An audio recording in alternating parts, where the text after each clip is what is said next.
Tere sõbrad! Seekordses Trinity äriõiguse töögrupi neljapäevases nõuandes räägin ma teile sellest, kas juhatuse liikme valimiseks on üldse vaja äriregistrisse teha kannet. Tegelikult ei ole. Juhatuse liikme staatus ja õigused tekivad kahest asjast. Esiteks on vaja selle kohta osanike otsust ja teiseks juhatuse liikme nõusolekut. Kui need kaks kokku panna, siis on juhatuse liikme õigused ja ametisuhe tekkinud. Ja samamoodi ei ole vaja juhatuse liikme tagasikutsumiseks registrisse teha kannet. Nüüd on küsimus, miks see on üldse tähtis? Tähtis on sellepärast, et kui näiteks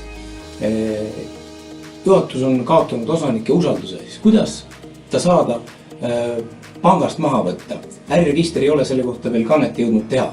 Siis tuleb minna panka osanike otsusega, mis on digiallkirjastatud ja lihtsalt selgitada, et äriregistri kanne on muutunud sisult valeks ja tegelikult on juhatuse liige tema ametikohalt juba tagasi kutsutud.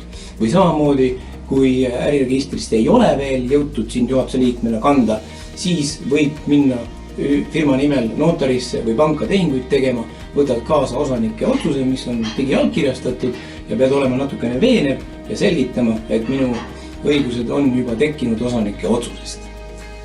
Aitäh teile, et meid kuulasite ja kohtume järgmisel neljapäeval.